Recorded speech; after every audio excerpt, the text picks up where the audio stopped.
She walked into that boardroom carrying a leather portfolio that had seen better days. And the first thing the man at the head of the table said, before she could even set it down, was, "Can someone tell me why the cleaning staff is in here?" Her name was Loretta Drummond, and she was about to write a check that would have saved his company. Nobody in that room corrected him. That's the part that still matters. Not what he said, not even what she did next. It's the silence from everyone else at that table. 12 people who knew exactly who she was, who had spent weeks preparing for this meeting, who had rehearsed their pitch and polished their slides and ironed their shirts, and not one of them said a word. She set the portfolio down anyway. She pulled out the chair she'd been assigned, and she sat. But her eyes had already gone somewhere else. Somewhere far away and very clear. Loretta had grown up in a house where the heat didn't always work. Kinloch, Missouri, a town that most people don't know exists, and the ones who do usually wish they could forget. Her mother, Nadine Drummond, cleaned offices downtown 3 nights a week and took in ironing on the weekends. Her father had left when Loretta was 4. There were no dramatic stories about that. He just didn't come back one day, and life rearranged itself around the absence of him the way skin grows back over a wound. Loretta learned to read, using the labels on her mother's ironing bottles. Steam guard. Starch concentrate. She learned math by helping Nadine count out exact change at the grocery store. Not rounding up, not rounding down, exact, because there was no margin for error when the margin was already 0. She got a scholarship to a state school. Not a prestigious one. A practical one. She worked 2 jobs through it. Tutoring kids in the afternoon, and stocking shelves at a drugstore after midnight. She slept in 4-hour windows. She graduated with a degree in finance and a GPA that no one would ever quite believe when they looked at the rest of what she'd had to work around to earn it. Her first job out of school paid $22,000 a year. She took it without negotiating. She didn't know yet that negotiating was an option. She learned fast. By 35, Loretta was running a mid-size investment fund out of an office in Atlanta. Not a borrowed desk. Not a corner of someone else's operation. Her own office, with her name on the door and her name on the fund, and 17 employees who reported to her and trusted her judgment because her judgment had earned that trust, plus consistently over years of making the kinds of calls that other people were afraid to make, and then watching those calls pay out. By 42, the fund managed just over $340 million in assets. She wasn't famous. She'd made a point of that. She didn't do the circuit. The conferences, the magazine profiles, the podcasts, where people talk about disruption and passion and giving back. She found that world exhausting and a little dishonest. She did the work. She let the numbers speak. The numbers, by any measure, were speaking very clearly. The company was called Vantrace Systems. They built logistics software, the kind that sits behind the scenes at shipping companies and hospital supply chains, invisible infrastructure that nobody thinks about until it breaks. The technology was genuinely good. The team that had built it was sharp. The problem was capital. They'd burned through their Series B faster than they should have, partly due to a product delay, and partly due to decisions made at the top that nobody on the board had been willing to push back on at the time. The man at the top was Bryce Calloway. Bryce had built Vantrace from a startup out of a shared workspace in Charlotte.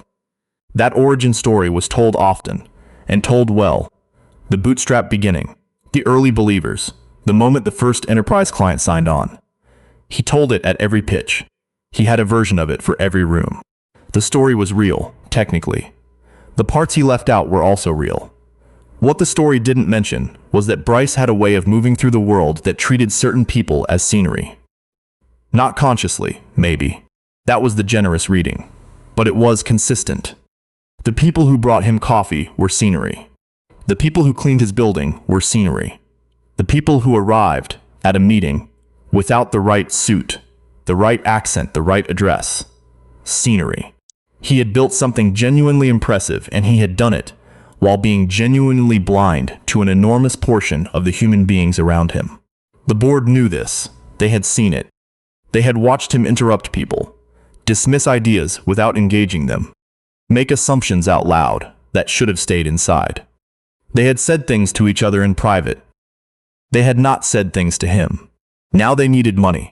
Someone on the board, a woman named Margaret, who had more integrity than most, but not always more courage, had suggested reaching out to Loretta Drummond's fund.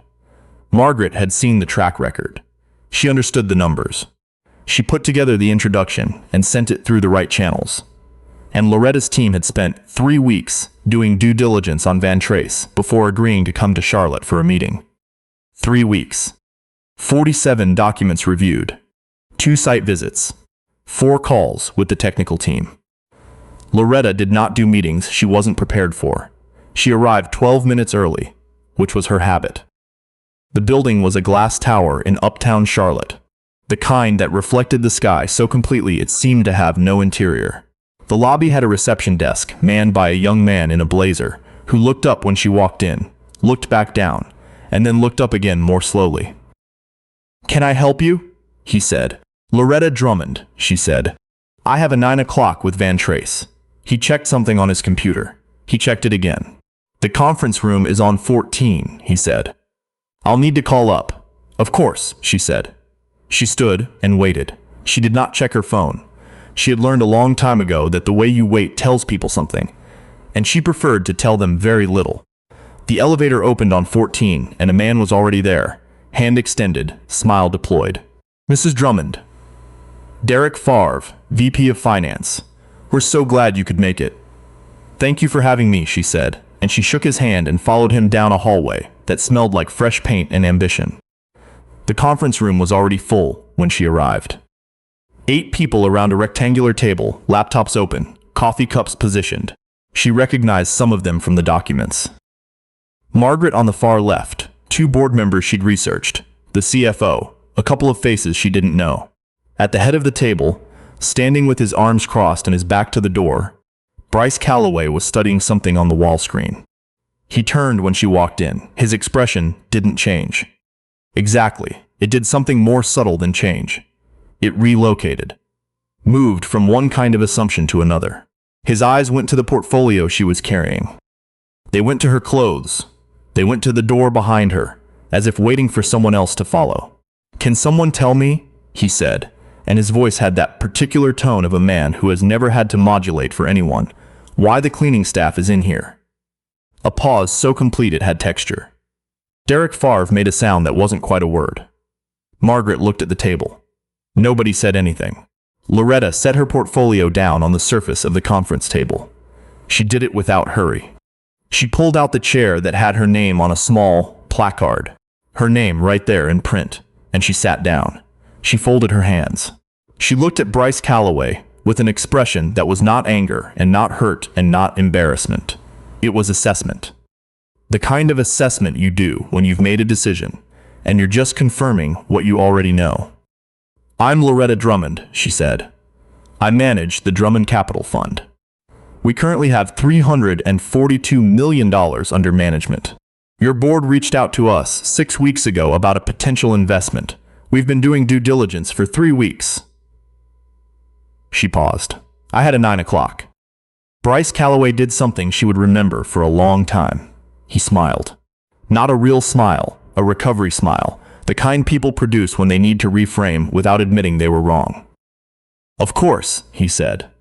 "Welcome, please." He gestured toward the chair she was already sitting in. She opened her portfolio. The presentation was 60 pages.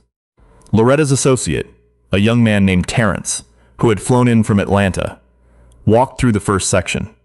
Market analysis, competitive landscape, growth projections. Loretta handled the second section herself. The investment framework, the terms she was prepared to offer, the timeline and conditions. She was good at this. She had always been good at this. Numbers were honest in a way that people frequently were not. And she had spent 20 years learning to read them and speak them clearly and make them visible to people who might otherwise look past them. The room listened. They took notes. Derek Favre asked 3 good questions. Margaret asked 1 excellent one. Bryce Calloway sat at the head of the table and contributed the following. He checked his phone twice, interrupted Terrence once to ask a question that had already been answered on slide 4, and at one point leaned over to the man beside him. his general counsel, a heavy-set man named Craig, and said something in a low voice that made Craig smile in a way he quickly extinguished. Loretta saw it. She saw everything in that room. She had been trained by necessity to see everything, from the time she was a girl counting out coins in a grocery store line while people behind her shifted their weight with impatience. She kept talking. She finished the presentation. When she closed the portfolio, Bryce leaned forward for the first time. "Look," he said, in the tone of a man about to give a gift. "I think what you've put together is solid. I do. I'll be honest with you. I was expecting something a little more conservative. Given," he gestured vaguely, and the gesture did a lot of work. "But this is solid work." He leaned back. He smiled. "I think we can do business," he said. Loretta looked at him for a moment. "I appreciate you saying that," she said. She began to pack up her portfolio. "My team will be in touch," she added. She said very little in the elevator. Terrence had been with her long enough to know what her silences meant, and he stood quietly beside her and watched the numbers descend. In the lobby, she nodded to the young man at the reception desk. He nodded back. On the sidewalk, Charlotte moved around them. Mid-morning foot traffic. A delivery truck idling. The particular noise of a city that is always in the middle of something. Terrence finally said, "What do you want to do?" Loretta looked at the glass tower for a moment. It reflected the sky perfectly. You could look at it and see nothing inside at all. "Call Margaret," she said. "Tell her I'd like to speak with her this afternoon." "Just her." "And Calloway?" She shook her head. "We're done with Calloway." The call with Margaret that afternoon lasted 40 minutes. Loretta was direct without being cruel. She said what she had observed. She said what it had told her about the leadership culture at Vantrace, and why that mattered for the kind of long-term investment her fund was structured to make. She said she wished them well. Margaret was quiet for a long moment. Then she said, "I should have said something in that room." "Yes," Loretta said simply. "I'm sorry." "I know." There was another silence.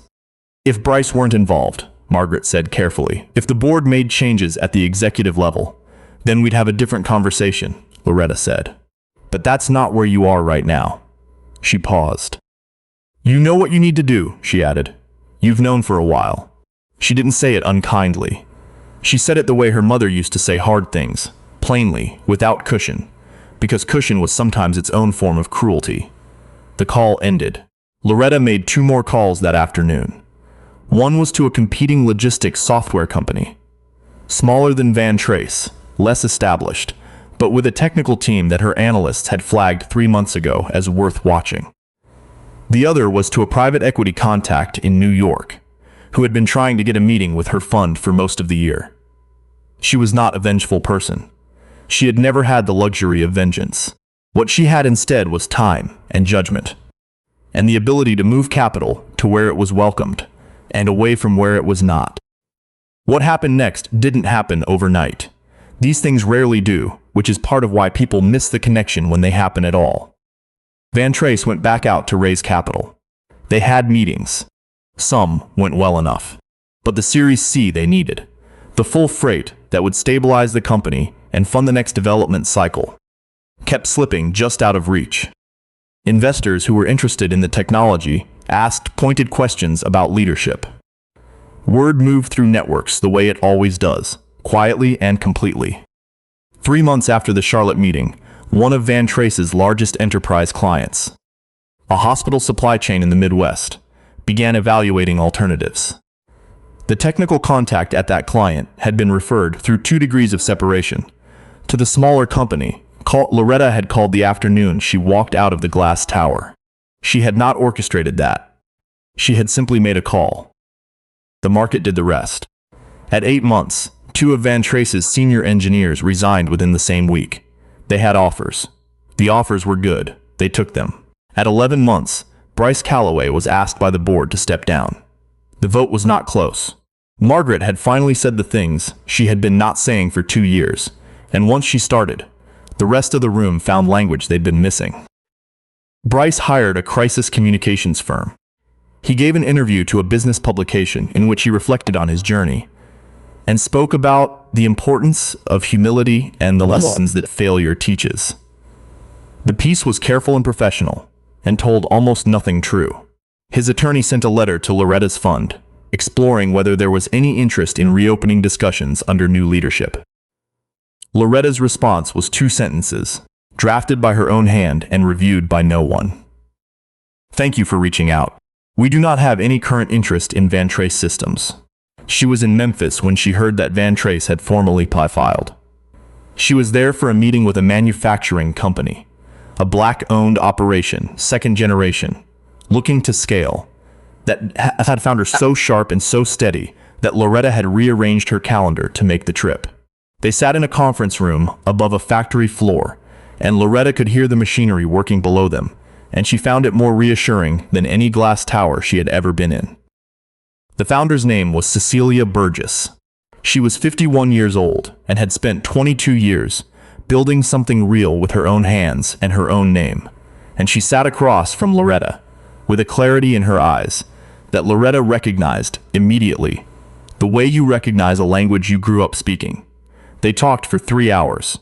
By the end, the terms were essentially settled. Loretta flew home that evening. She sat by the window and watched the lights of the country moving below her and thought about Kinloch, about her mother Nadine pressing shirts in a kitchen where the heat worked sometimes and sometimes did not, about a girl learning to read from the labels on cleaning bottles. She thought about a conference table in Charlotte and a man who had looked at her and seen nothing. She thought about what it cost him. She had not pulled the funding to hurt him. That framing was too simple and too satisfying and not quite honest. She had pulled it because she understood, after 20 years of doing this work, that money placed in the wrong hands doesn't just sit there. It moves. It builds. It shapes things. And she was very careful, she had always been very careful, about what she helped to shape. A company run by a man who looks at a woman carrying $300 million and sees a janitor is not a company built on sound judgment. An unsound judgment, in her experience, was always the most expensive thing in the room. There is no tidy ending to this story, which is one of the ways you know it is a true kind of story. Vantrace Systems was acquired out of bankruptcy for a fraction of its estimated value 18 months after that 9 o'clock meeting. The technology was purchased by a larger company who absorbed the patents and let most of the staff go. A handful of the engineers landed well. Most of the board members moved on to other boards. Bryce Calloway, last anyone heard, was advising early-stage startups and had been photographed at a conference panel on inclusive leadership.